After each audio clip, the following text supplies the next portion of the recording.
일단은 병원 입원하시면 전반적인 신체적인 체크를 하는 거죠.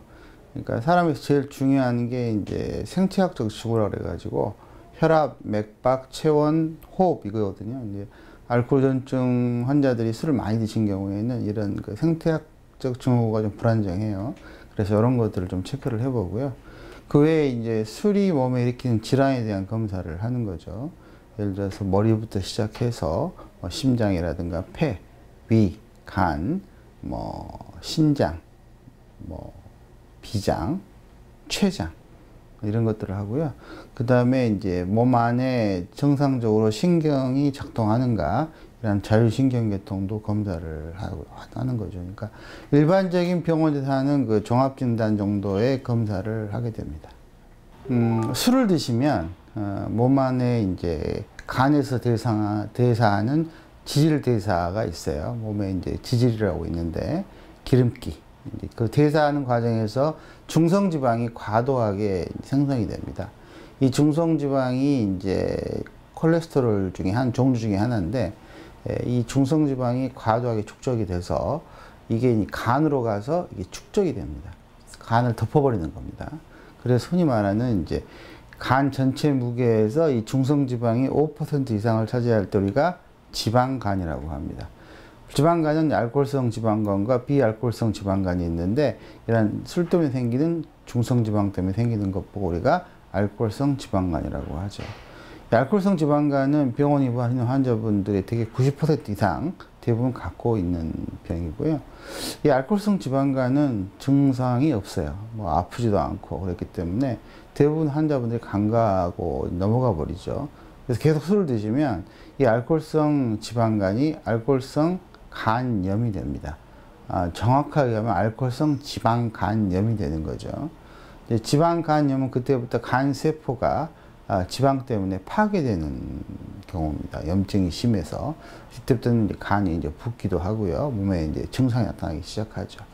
그렇지만 지방간염, 알코올성 간염 있는 상태에서도 술을 계속 드시게 되면 좀 장기간의 기간을 거쳐서 그 알코올성 간 질환의 최종 종착지인 알코올성 간경화가 옵니다. 그래서 간경화가 일단 오면 이건 비가역적인 변화. 쉽게 설명한다면 술을 끊어도 정상으로 돌아올 수 없는 질환이 되는 거죠. 그래서 지방간, 그다음에 간염, 간경화 이 단계로 알코올성 간 질환이 진행을 하게 됩니다. 대부분 지방간 같은 경우에는 이제 증세가 없고요. 간염 경우에도 이제 극히 일부분에서 증상이 나타나기도 하죠. 또 간경화도 상당히 진행된 경우에도 이제 증상이 없는 경우가 많고요.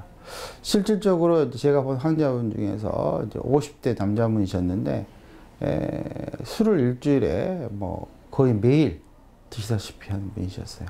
근데 병원에 한 번도 가보시지 않을 정도로 본인이 건강하다고 생각을 하셨죠. 근데 피를 토해서 병원에 오시게 될 겁니다. 그래서 본인은 그냥 단순히 위나 식도 쪽에 문제가 있을 거라고 생각하고 왔지만 그분이 갖고 계신 병은 이제 식도 정맥류 출혈이라는 병이었는데요. 그 원인은 간경화였죠. 그래서 병원에 올 때는 벌써 합병증으로 생긴 식도 정맥류 출혈 때문에 병원에 오시게 됐고요.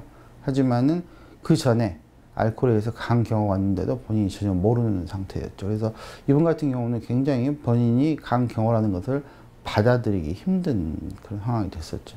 하지만은 알코올성 간경화는 술 때문에 장기간 술에 노출돼서 얻은 병이고 또 이분 같은 경우도 알코올성 간경화에서 식도 정맥류 출혈 수술을 하고 시술도 받고 그랬는데 불구하고 나가서 또 술을 마시게 된 그런 경험이 있었어요. 바로 태어나자마자 술을 드신 그런 경험이 있었거든요. 그래서 이 알코올성 간 질환은 사실은 알코올성 간 질환의 치료와 더불어서 간주에 대한 교육이 꼭 필요한 그런 병이라고 생각이 됩니다.